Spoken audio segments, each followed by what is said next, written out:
ঢাকা ১৭ আসন, যেখানে কেবল আভিজাত্যের লড়াই নয় বরং নির্ধারিত হতে যাচ্ছে বাংলাদেশের রাজনীতির আগামীর মানচিত্র। গুলশান, বনানী ও ক্যান্টনমেন্ট নিয়ে গঠিত এই হাই প্রোফাইল আসনে এবার লড়াই করছেন বিএনপির চেয়ারম্যান তারেক রহমান। ১৭ বছর পর দেশে ফিরে সরাসরি নির্বাচনী মাঠে তার এই অংশগ্রহণ রাজনীতির সমীকরণকে ওলটপালট করে দিয়েছে।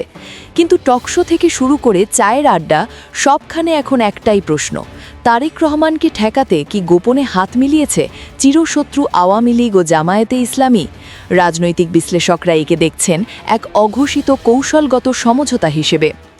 শুরুতে এই আসনে বিএনপি জোটের প্রার্থী হিসেবে আন্দালিব রহমান পার্থর নাম শোনা গেলেও শেষ মুহূর্তে তারেক রহমান নিজেই এখানে দাঁড়িয়েছেন। এর প্রধান হিসেবে দেখা হচ্ছে জামায়াতে ইসলামীর প্রার্থী ডাক্তার এস.এম. খালিদুজ্জামানের আকাশচুম্বী জনপ্রিয়তা। উচ্চশিক্ষিত এই চিকিৎসক ও সফল ব্যবসায়ী সাধারণ মানুষের কাছে বেশ পরিচিত। রাজনৈতিক গুঞ্জন বলছে, খালিদুজ্জামানের ব্যক্তিগত ইমেজের কাছে তারেক রহমান এই আসনে হেরে যাওয়ার ঝুঁকিতে আছেন। আর ঠিক এই সুযোগটিই নিতে চাইছে আওয়ামী লীগ। যদিও আদর্শগতভাবে আওয়ামী লীগ ও জামায়াত একে অপরের ঘোর বিরোধী, কিন্তু তারেক রহমানের রাজনৈতিক পুনরুত্থান ঠেকানো এখন উভয়েরই সাধারণ স্বার্থে পরিণত হয়েছে। ইতিহাস বলে, রাজনীতিতে স্থায়ী কোনো শত্রু বা মিত্র নেই।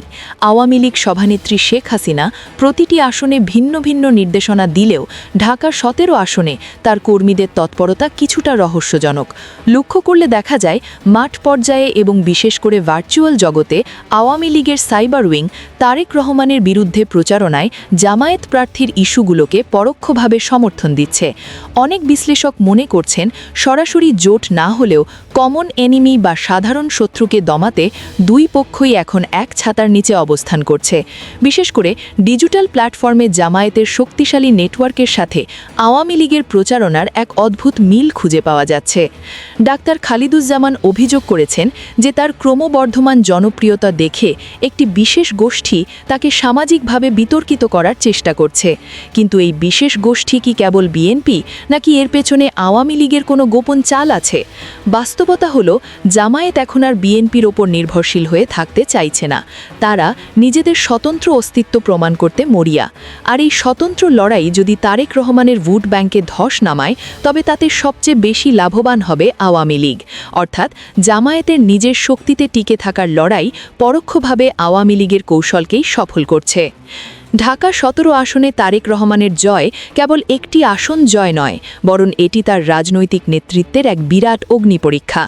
অন্যদিকে জামায়াত যদি এখানে ভালো ফল করে, তবে তা ২০২৬-এর নির্বাচনের সবচেয়ে বড় চমক হবে। এই ত্রিমুখী লড়াইয়ে আওয়ামী লীগ ও জামায়াতের মধ্যে কি সত্যিই কোনো নিভৃত সমঝোতা হয়েছে, নাকি এটি কেবলই রাজনৈতিক পরিস্থিতির দাবি, তা ১২ই ফেব্রুয়ারি পরিষ্কার হয়ে যাবে। তবে আপাতত গুলশান বনানীর বাতাসে এক বিচিত্র রাজনৈতিক সন্ধির ঘ্রাণ পাওয়া যাচ্ছে, যা বিএনপির জন্য অশনি সংকেত হয়ে দাঁড়িয়েছে। ভিডিওটি গুরুত্বপূর্ণ মনে হলে লাইক দিয়ে সবার কাছে পৌঁছে দিতে শেয়ার করুন এবং শেয়ার করে আমাদের পাশেই থাকুন। আপনার মূল্যবান মতামত কমেন্টে জানাতে ভুলবেন না। ধন্যবাদ।